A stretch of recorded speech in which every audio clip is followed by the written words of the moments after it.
titles. In this corner, we have champion boxer Zsolt Daranyi is with us. Thanks for coming back in. Thanks for having me. Yeah, you've been busy, boys. It's unbelievable. We're looking at all these awards, and you've got things going on. And has it been a great year for you? Just ended. Yes, it has been a really good year. Won a few things actually. Recently, I just came back from Hungary, and I won these 2 trophies from there. Now, why would somebody with a name like yours be fighting in Hungary? I mean, really, okay. Yeah, it's a lot of reasons. I'm currently 3 times national champion for Canada, and I was supposed to. What's your weight, by the way? 141. Which is called, does it have like light welter. Light welter. And I was supposed to travel with them and go to the World Championships, but I couldn't go because I wasn't a Canadian citizenship yet. And so we decided maybe if I go to Hungary, I can go to the World Championships and it'd be really good for me. So we go to Hungary and I won, and the plan was to beat the champion, and he was 3 times Hungarian champion and European bronze medalist.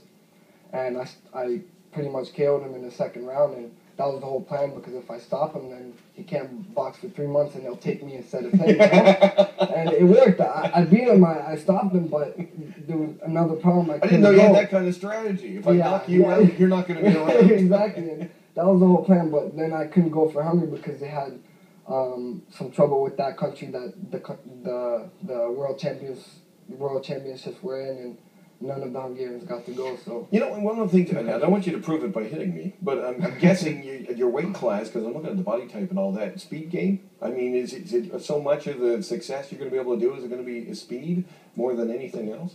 Well, a lot of people do say speed kills, but it's so much to speed. Speed could be one thing, but if the accuracy is not good, right. Speed is just whatever. It's like you're just punching all over the place. But if you have the placement, you got to place the shots. When you place the shots, I think that kills speed, if you know how to place the shots properly. And yeah, I'm doing some work. As I said, I work with the junior hockey team. They do so much with video. Before you get an opponent, do you get some video in your hands and say, hey, this guy's got this tendency, or I can do this with my elbow, and he'll buy it, and I can come back with that?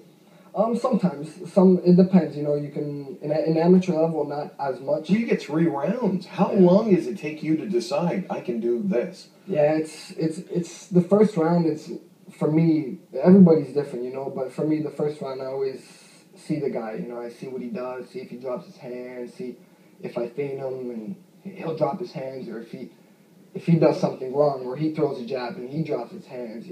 I just watch everything what he does in the first round. So, but the problem with amateur boxing is you only have 3 rounds. So even in that first round, you got to win that first round. Well, even the judging. I mean, we're talking about they judge it based on what serious blows, I would guess. I mean, does it matter where you connect, whether it happens to be a jab in the chest or right on the button? Yes, it really does matter, and they're kind of changing things now for 2013. But it's going to be around the same. Like, it has to be a clean shot from here down. Body shots they score, but they don't score as much as the face. And if you do get hit to the body, like, it has to be really clean.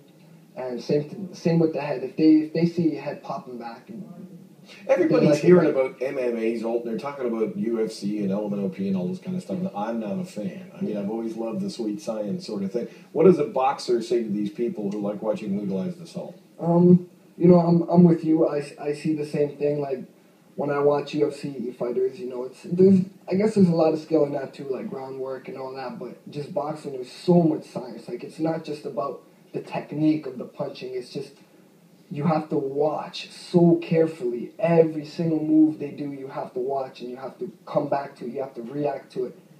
And UFC, it's a lot. Just a lot of blood, Yeah. KOs, and it could be a lot of time. It's a lucky punch, and in boxing, a few lucky punches. But I think in years to come too, we're going to hear about the after effects. So before we run out of time, what's 2013 going to bring for you? More provincial championships. And how much training do you have to go through on a daily basis? A lot. I train a lot, especially when I have the fight coming up. 2 months before let's say a big fight, I try to train a lot, and almost every day, except Sundays. I try to take off, but sometimes I can't. I have to. 2 things. Good luck in 2013, and don't hit me. Okay. We're going to be back on a Monday after the weekend. You want to join us right here. Thanks. Great new year, 2013. We're glad you're a part of it, and thanks for doing it, Inside Brand.